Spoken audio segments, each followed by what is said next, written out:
I've never played Sonic 06, but I want to. I'm deeply fascinated with this absolutely glitchy, plot hole heavy mess of a game, and I don't even know why. Maybe because Dreams of an Absolution is my all-time favorite Sonic song, and His World is also a real slapper. But I watched an absurd amount of content of people playing Sonic 06, and despite being mad Sega totally fumbled what could have been an amazing game that was basically the legendary Sonic Adventure 3, I keep thinking that this story could have been so cool if it didn't have so many plot holes. So, despite literally no one asking me to do this, I'm gonna try and fix it. Plus, it feels fitting to do this video now, after Sega released new art of Elise in silver, giving Elise a much-needed redesign. She looks so good now! Also, when I say try to fix it, I'm gonna emphasize that here. You know, the word try. I write OCs and stories for fun. I'm definitely not a quote professional or anything, but I think it'd be fun to try and take a stab at it. And if you think mine is just as bad, well, you don't know that yet. It could very well be amazing. So I guess you'll just have to watch and find out, eh? Alright, let's see what I can do here. You'll definitely get far more out of this video if you've either watched or played the game, but let's start with summarizing the basic story of Sonic 06 in case you're not me and have not wasted several hours of your life you'll never get back to watching other people play this game. I'm taking this plot summary straight from the game's Wikipedia page, so if you're already familiar with the story, just skip ahead a few minutes. Dr. Eggman kidnaps Princess Elise of Soliana in the hopes of harnessing the flames of disaster, a destructive power sealed within her. Aided by his friends, Tails and Knuckles, Sonic works to protect Elise from Eggman. Meanwhile, Shadow, his fellow agent Rouge, and Eggman accidentally release an evil spirit, Mephiles. The spirit transports the agent duo to a post-apocalyptic future ravaged by a demon monster, Iblis.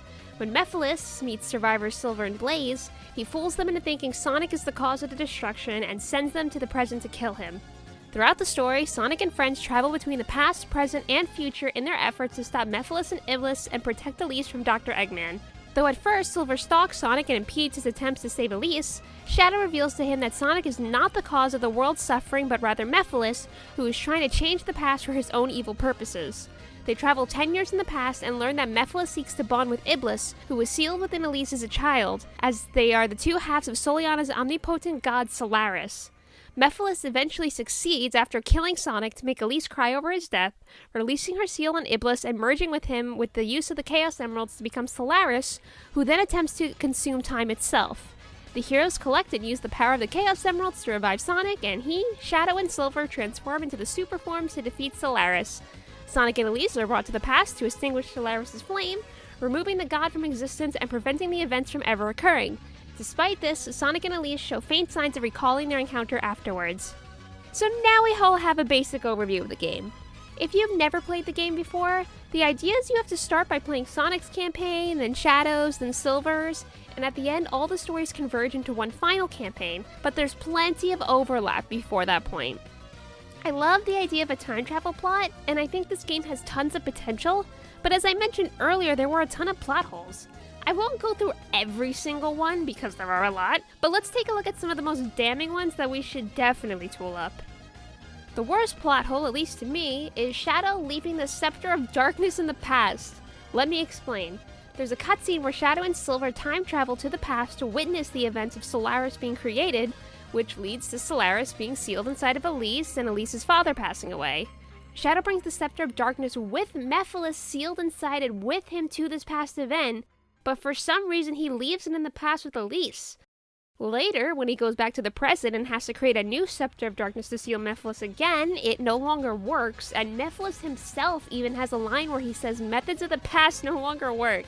It was a choice that seemed like it made absolutely no sense, especially since very soon after that, you have a mission in Shadow to make a new Scepter of Darkness. So what was the point of him leaving it? Another huge one is the 8 Chaos Emerald debacle this game accidentally brung. Sonic's lore said over and over that there are only 7 Chaos Emeralds, but in Sonic 06, it's revealed that not only does Elise have the blue one, but she's been holding on to it since she was a child at least 10 years ago. If we take what 06 says as fact, that Elise had the blue Chaos Emerald all along for the past 10 years, how would Sonic and even Shadow have been able to go super in the past games? In order for those past games to make sense, there'd have to have been 8 Chaos Emeralds all along, despite the lore of the world saying there's 7. And there'd also have to be 2 blue ones for some reason. Because maybe Sonic's blue, maybe that's the reason. Does that make sense? No, of course it doesn't. After Silver's first stage, he meets Mephiles, one of the 2 halves of Solaris. Now, even though this guy seems very shady and radiates an evil aura, Silver is quick to trust him when Mephiles tells him that Sonic is the cause for the future being in ruin. Silver has absolutely no reason to trust the guy he just met, but all Mephiles has to do is say the word and Silver heads back to the present with his goal set to kick some blue hedgehog ass. There's a bunch more plot holes like why is Shadow working for Gun if he hates them? How did Elise go her entire life without crying and not release Iblis? Why did time travel with the Chaos Emeralds never come up again? Why does Amy suddenly have a power to turn invisible? That one I think is funny and not really that big of a deal, but hey, you get the point. Let's start with working on some rewrites now and see if we can make a coherent story that doesn't stray too far from the original while also trying to fix a lot of these plot holes up. I feel like this is going to be a challenge. To start off our rewrite, Elise stays. This may be a hot take, but I never actually disliked her or anything. I just thought she was kind of boring. Her whole love story with Sonic, though, absolutely hated that. Everyone did. Sonic and Elise are not kissing, and that is final. They can, however, be good friends. If they want a hug, I'll allow that, but if it gets any closer than that, I'm calling the police. Now, since Iblis being sealed inside of Elise is such a huge point in the story, I think it's something that should stay. However, I don't like the idea she can't cry or else she'll release it because, again, how would she go her entire life without crying? Even if the logic is only tears of despair would trigger Iblis' release, I just don't buy that she was never sad enough to cry, especially when Solaris' creation killed her father. Instead, I think it should be changed that if Elise dies, then Iblis is released. This is a pretty big and dramatic change, but just stay with me here, we'll come back to this later. But I think it could work. Let's take a peek at Shadow for a second. I'm not entirely mad at the idea of Shadow working for Gun, but I think it should be tweaked a bit. Shadow shouldn't be an official Gun agent, rather maybe some kind of hired mercenary deal who works alongside Rouge on certain missions. I can buy both Shadow and Gun moving past what happened in Adventure 2, but I don't think they'd ever be friends. I do think, however, that on certain missions, Shadow would be willing to work with Rouge, so while he's not an official agent for Gun, he is Rouge's partner. I hope I'm not too all over the place here, but let's start getting into the actual story. Eggman hears about Princess Elise of Soliana has Iblis inside her, and he wants to release it to use for his own gains. He doesn't, however, know exactly how to release Iblis from Elise, which leads him wanting to capture her. The story stays pretty much the same at this part. Eggman tries capturing Elise, Sonic saves her, they become friends, but then Eggman does manage to capture Elise, which leads to Sonic and Tails to follow his ship to go save her. Him and Tails do the whole thing where they go through Wave Ocean and then eventually save Elise in the desert. Meanwhile, in Shadow's campaign, everything stays the same in the beginning. He infiltrates the base, meets up with Rouge, she shows him the Scepter of Darkness, and after the fight with the egg Cerberus, the Scepter of Darkness shatters and releases Mephiles. I'm going to insert an important change here. Once the Scepter of Darkness shatters, that's it. Shadow will not have one to bring to the future with Silver, and he will not have the Scepter of Darkness again until the game tasks him to make another one before the Mephiles boss fight. Mephiles then brings them to the future ruined by Iblis, and then goes to see Silver. Mephiles spins a story about Sonic being the Iblis trigger, but the motivation here is for Silver to distract Sonic enough so that he can get to Elise, not to kill Sonic. I think to make Mephiles more trustworthy, instead of making Silver just go with whatever he sees, maybe at the end of the Silver and Iblis boss fight, the first boss of Silver's campaign, Mephiles, quote, saves Silver and Blaze. Like, basically he steps in at the last second and it's like he actually did something, but he really didn't, but it kind of looks like that from a cutscene perspective. And so just to give him a little bit of credibility. Just an idea. Either way, Silver and Blaze are both transported to the present and proceed like normal. That's where Amy harasses Silver, Silver harasses Sonic, Elise gets captured by Eggman again, Sonic brings Tails and Knuckles to go save Elise, they get transported into the ruined future. Business as normal still, we're still keeping the game as it's written for a while. Team Sonic meets up with Shadow and Rouge in the future, Amy finds Elise on Eggman's ship, let's just skip to where we're going to write the next change. The next change is after Sonic saves Elise from the train and Sonic and Silver fight again. Eggman captures Elise, again, but this time Shadow steps in with Silver so Sonic can go follow Eggman. Shadow basically tells Silver he's stupid and that Sonic isn't the Iblis trigger, and they travel back in time together to the point of Solaris' creation. We're going to insert another change here. We're going to establish some time travel rules. If they're time traveling more than 24 hours into the past, they can't do anything to change the past. They can only observe the events that are happening. So that means when Shadow and Silver are observing Solaris destroying the Soliana lab and the death of Elise's father, they can't do anything about it. They watch how Mephiles was originally sealed in the Scepter of Darkness, which gives Shadow the idea of how to do it again in the present, but that Scepter of Darkness from the past is the same one that was shattered in the present after the Egg Cerberus fight. That means Shadow never had it to leave behind, and Silver also can't leave behind a Chaos Emerald. Does this make sense? I hope so. Now we address one of the biggest elephants in the room, Elise having the blue Chaos Emerald. This one stumped me, especially since changing it so that Silver couldn't be the one to give it to her.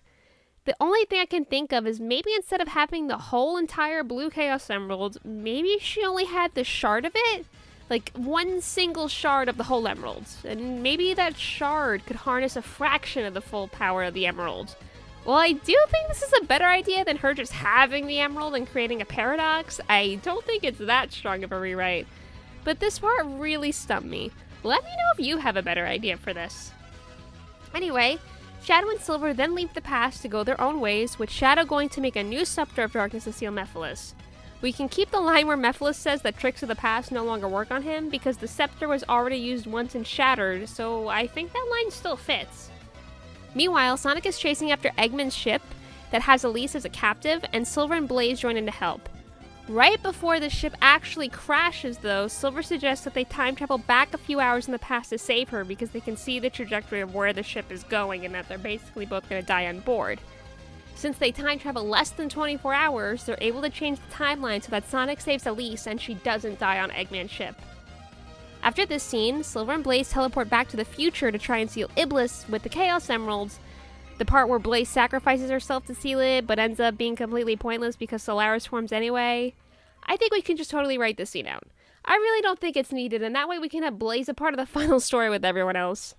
It's time for the climax of the game. Originally, this was Mephiles killing Sonic, which made Elise cry and release Iblis. Hear me out on this one. We keep the original scene, but instead of Mephiles killing Sonic, he kills Elise instead, since we established earlier that Elise's death is what would release Iblis. From there, Solaris is fully formed again, and all the characters would still have to collect the 7 Chaos Emeralds from the messed up timescape to not only let Sonic, Shadow, and Silver go super to fight Solaris, but also to revive Elise. The Chaos Emeralds are collected, Elise is revived without a kiss from Sonic, the 3 Hedgehogs go super, and Solaris is defeated. I guess the final scene between just Sonic and Elise can stay too. You know, when they're in the lab and before Elise blows out the flame of Solaris, or I guess the flame's a disaster.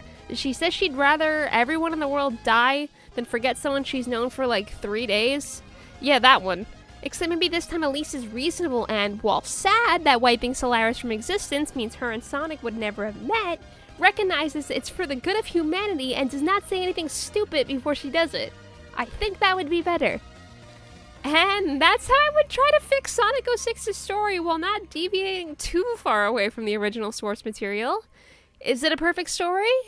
No, but it's better, I think.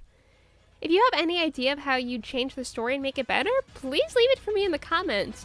I have no idea why I'm so invested in the story and want it to be good, but I am. It's your turn to give me content to consume. I'm waiting. If you made it this far though, thank you so much for watching. Liking and subscribing would mean the world, or if you want to dislike because I refuse to kick Elise out of the game, then I guess I can accept that. I'll see you on the next one. Bye guys!